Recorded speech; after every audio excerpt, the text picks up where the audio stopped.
Hi, hello, and welcome. Welcome back to another episode of Day in the Life to Paul. I'm your host, Paul.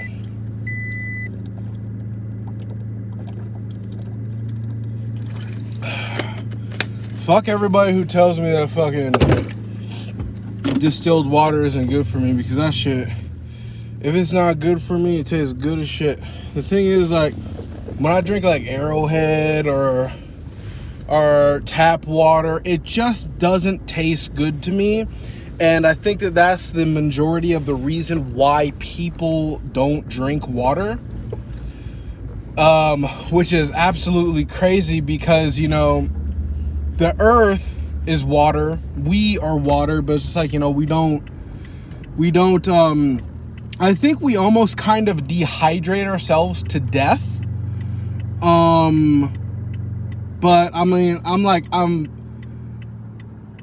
fuck you. The thing is, like, you know, like a long ass time ago, I was in my DUI class, and the teacher, who's been like mad cool with me, you know, he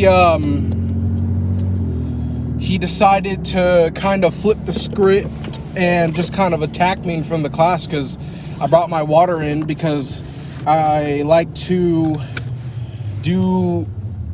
do my DUI class, and then during the class, while I'm sitting there, I'm listening, I'm being programmed, because it's like a DUI program. I like to hydrate my body, because afterwards, sometimes I like to go to the gym and work out, and I like my muscles to be nice and hydrated so I don't cramp. So I like to drink my water, and like the dude just fucking, for like multiple classes, it's like sometimes he just roasts me for bringing my water into the class, and it's just like, what the fuck? And, you know, it's just like, it's because it's distilled water, and he's just like, oh, it's not good for me. And I'm just like, fuck you. I'm like, fuck you. You probably drink like not even a cup of water a day, yet you're over here freaking trying to be the master of water. And it's just like, fuck you for making me feel bad for doing a good thing. Like, seriously, fuck you. I just want to drink my goddamn water, which is just like, whatever. Because I like drinking water, and it's good for me.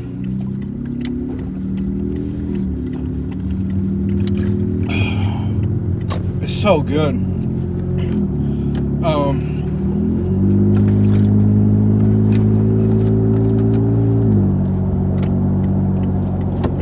Sorry. Gotta move over. This dude's riding my ass. So I have some news to report, and of course he comes over into my lane. Fuck it, whatever. It's fine.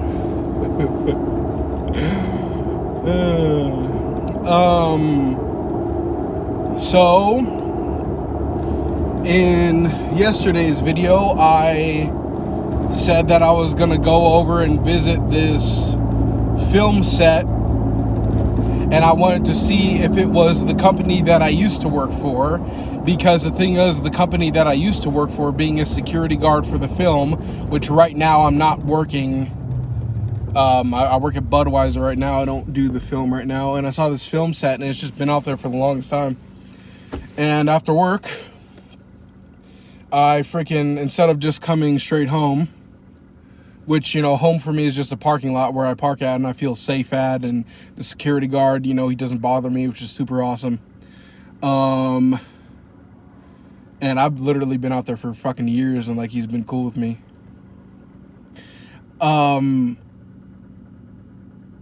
So I finish work, and I get off the freeway to go over to look at the film set, to, you know, see what kind of company they work for.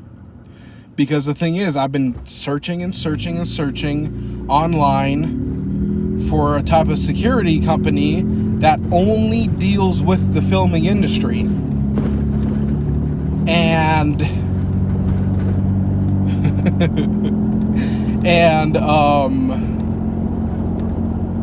I couldn't find any. I found one, and it was like the wrong number. And then I found another one, and it was just like at somebody's house, and also it just didn't work. I think that the second one didn't even have a number, and So I was just like, you know what, we really have to spearhead this thing. You know, if we want to get back into the filming industry, we really have to spearhead it. And, you know, I'm not really supposed to be over there.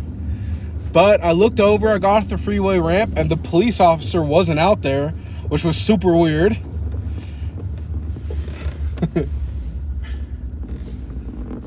So I decided to go up there and look at the people. I talked to a guard out there, and it wasn't the company that I used to work for. And she gave me a business card.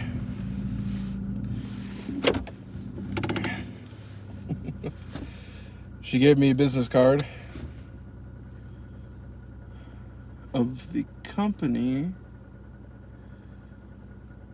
Then I woke up earlier and I talked to... Oh my god, I thought I lost the business card. Unfortunately, I can't show you guys the business card because I don't think that would be smart.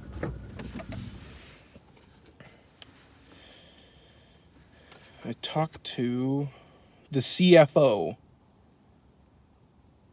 I talked to the CFO.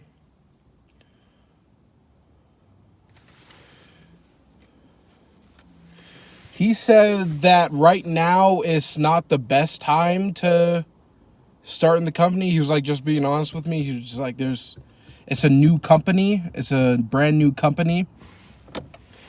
So there's not like a lot of work right now. And I was like, what if I call you like in a week or something to check back to see if you need a guard? You know, I got reliable transportation. My guard card is valid.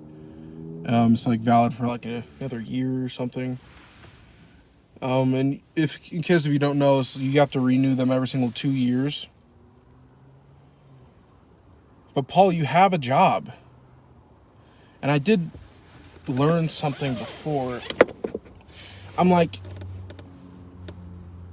I learned that if you have something that is working, don't change it. And the reason why I learned that to myself before in the past was because I remember something was working for me and then I changed it and then it didn't work anymore. And then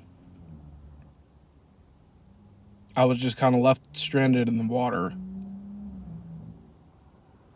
But I can't remain just that stagnant, especially like right now in my life when I'm somewhat like I'm like right at the end of the tunnel to where I'm not young anymore.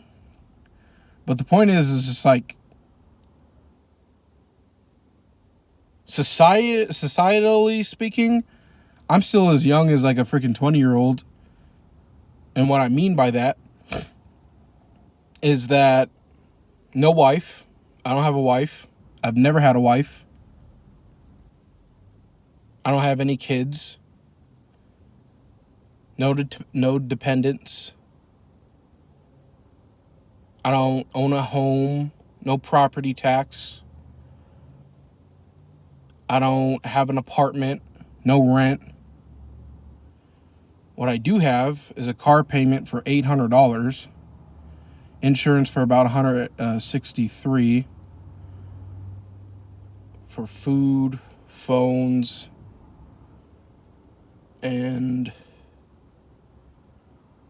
I got a lot of freedom. Right now. And the thing is, I can do anything right now. I can do anything. And the thing that's kind of holding me back is I love the guys at my work. Not all of them. Some of them are just shit people. But a lot of them has worked there for... The longest one's been working there for 32 years.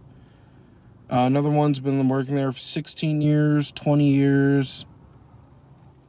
And the thing is that it looks like things are getting better, but they might not get better. And I said in yesterday's video, at the end of the day, it's nighttime. But in all seriousness, I do need, unfortunately, for me to survive being homeless, I do still need to work a 12-hour shift. A 12-hour shift is the most beautiful thing in the world, because, you know, you work 8 hours and every single over 8 hours is overtime. So that's what allows me to have enough money to pay for everything. But with that said, I guess I'll see you guys in tomorrow's video. Bye.